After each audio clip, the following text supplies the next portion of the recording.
l'océan Atlantique, dans une zone géographique qui a enfiévré l'imagination de l'homme depuis des siècles, où des bateaux, des avions et des hommes ont disparu sans laisser de traces et sans raison apparente. La plupart ont fini ici, dans le silence et l'obscurité des profondeurs. Ceux qui connaissent cette région lui ont donné des noms éloquents. Le cimetière des égarés, la mer porte-malheur, la quatrième dimension.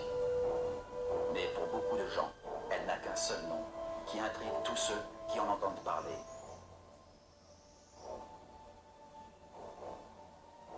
Ce nom, c'est le triangle des Bermudes.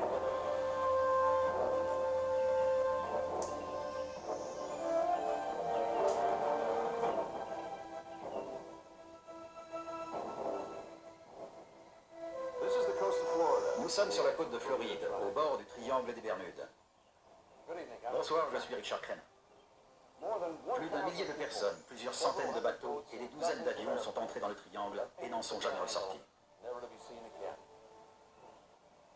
Beaucoup disent avoir ressenti des forces étranges qui ont endommagé leurs bateaux ou leurs avions.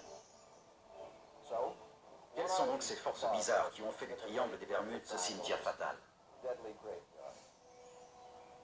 Faut-il croire au mythe selon lequel les disparus auraient été enlevés par des extraterrestres, transférés dans un univers parallèle ou même entraînés dans un autre espace-temps? Ou ont-ils juste été victimes de phénomènes naturels extraordinaires, plus puissants que tout ce qu'ils auraient pu imaginer? Nous allons lever le voile sur cette région perfide et vous révéler certains de ses secrets. À l'aide d'engins de plongée à grande profondeur, nous examinerons des épaves, ces fantômes des profondeurs qui jonchent les fonds marins. Nous enquêterons sur les cas les plus déconcertants de l'histoire du triangle des Bermudes. La légende remonte à l'époque de Christophe Colomb, il y a 500 ans. Le triangle des Bermudes couvre plus d'1 million de kilomètres carrés entre la Floride, les Bermudes et Porto Rico. Des incidents inexpliqués s'y sont produits. En 1963, le Marine Sulphur Queen, un cargo de 130 mètres, avec 39 hommes à son bord, disparaît.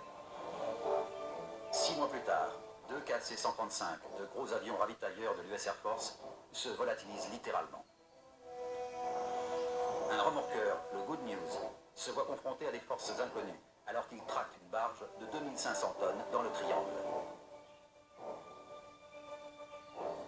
En 1948, un DC-3 parti de San Juan, à destination de Miami avec 36 personnes à bord, disparaît, alors qu'il venait de recevoir de la tour de contrôle les instructions pour se poser et apercevait déjà la côte.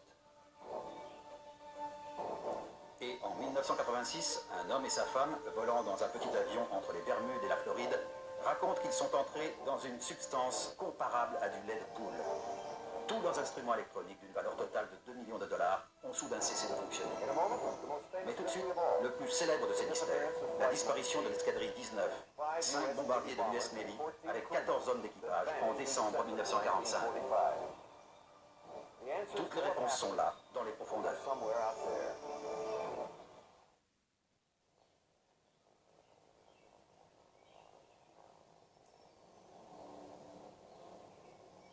Pendant la Deuxième Guerre mondiale, l'Avenger passait pour le meilleur bombardier lance-torpilles du monde.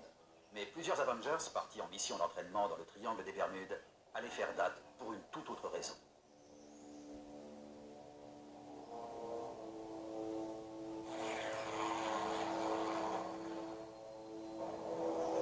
Bowers, ici Taylor. Ma boussole ne fonctionne pas. Que dit la vôtre? Je n'ai aucune idée de l'endroit où on est. On s'est perdu après ce dernier mirage. Pour Everglades, AFT-28, lieutenant Taylor, vous recevez? Affirmatif, nous venons de survoler une petite île. Nous ne connaissons pas notre position. Il semble que nous soyons perdus. Ici pour Everglades, je suggère que votre avion avec une boussole qui fonctionne mène la tête. Bien reçu. C'est vraiment bizarre, on n'arrive pas à retrouver l'ouest. Impossible de s'orienter. Si seulement on retrouvait l'ouest, on pourrait rentrer au bercail. On va trop au nord au lieu de l'est. Il pourrait y avoir n'importe quoi devant nous, on ne verrait rien. Escadrille 19, écoutez. Il faudra faire un amérissage forcé, sauf si on peut se poser. À tous les avions, restez en formation serrée. Dès qu'un avion a moins de 40 litres, on tente un amérissage.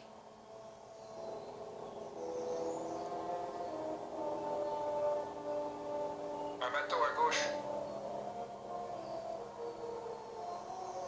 Mon lieutenant, j'aurai le reste des bombes? Oui, allez-y.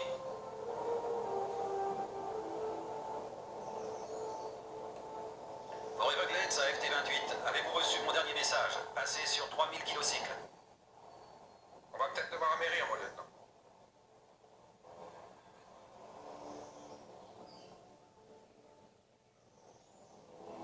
percevoir les lumières.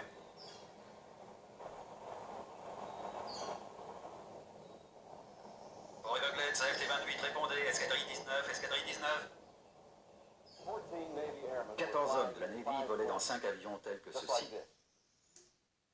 L'Avenger, un bombardier lance-torpille. Le plus gros monomoteur utilisé pendant la Deuxième Guerre mondiale. La disparition de l'escadrille 19 le 5 décembre 1945 reste la plus marquante de toutes les tragédies du triangle des Bermudes.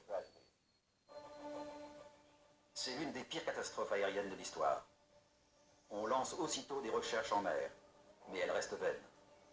Les familles des disparus accusent la Navy de vouloir étouffer l'affaire. Une commission d'enquête finit par déclarer que l'escadrille a disparu pour causes inconnues. Cette affaire est décrite comme la plus étrange sur laquelle on n'ait jamais enquêté dans les annales de l'aéronavale. On passe au crible plus de 900 000 km² d'océan en vain. À l'annonce de la catastrophe, la Navy envoie sur les lieux un avion de secours avec 13 hommes. Lui aussi disparaît. L'instructeur de l'escadrille était le lieutenant Charles Taylor, un pilote de combat expérimenté. Muté depuis peu à Fort Lauderdale, il ne connaissait pas la région. Le lieutenant Ed Powers faisait aussi partie de l'escadrille. Sa femme nous raconte comment elle a appris la terrible nouvelle.